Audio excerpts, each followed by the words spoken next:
Мониторинг эффективности вузов в этом году проводился в 4-й раз. Основная его цель – анализ деятельности высших учебных заведений. В этом году вузы и филиалы оценивались по 7 показателям. Стоит отметить, что для них были установлены одинаковые критерии оценки. На этот раз в мониторинге эффективности принимали участие 34 филиала и 11 вузов республики. В зеленой зоне с разной, скажем так, долей успешности оказалось 18 филиалов. Не знаю, к сожалению, или так и должно быть, 4 филиала у нас выполнили менее 4 показателей, и будут они, естественно, реорганизованы. Еще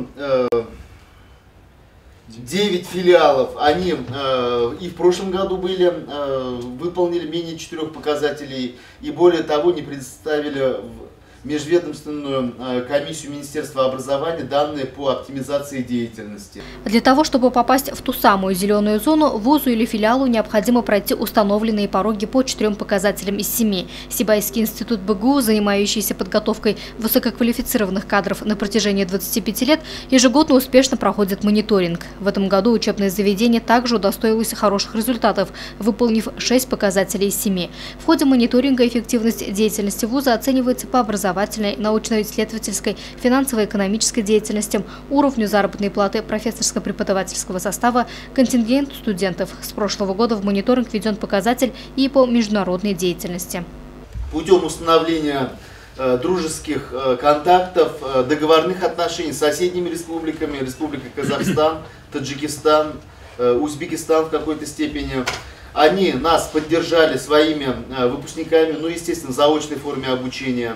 Они у нас обучаются заочно с применением элементов дистанционных технологий. И при пороге 1% мы сумели достичь порогового значения 4,48. Практически по всем показателям Сибайский институт БГУ достиг установленных порогов, а по некоторым даже превзошел ведущие вузы республики. В будущем, конечно, будем работать. Я этим хочу сказать, мы идем правильно, уверенно, и Сибайский институт, решая эти вопросы, будет обучать детей башкирского Зауралья. У нас очень хороший коллектив, бывают семейные разборки, а в целом я благодарен многим сотрудникам.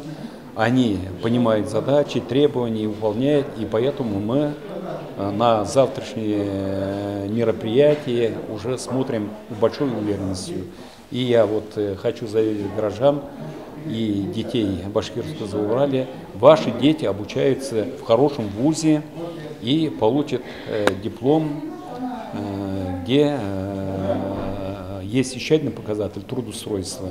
Еще одна приятная новость для коллектива института. По итогам республиканского фестиваля «Студенческая весна» творческие коллективы СибГУ удостоились 15 дипломов. По итогам мониторинга многие филиалы республики оказались под угрозой закрытия и реорганизации. На сегодняшний день перед вузами Министерством образования ставятся жесткие условия. Сохранить кузницу кадров Зауралья. Именно это является основной целью, стоящей перед всем коллективом СибГУ. Луиза Мустафина, Радмир Сингулов, Любовь Карпова, телекомпания СТВ.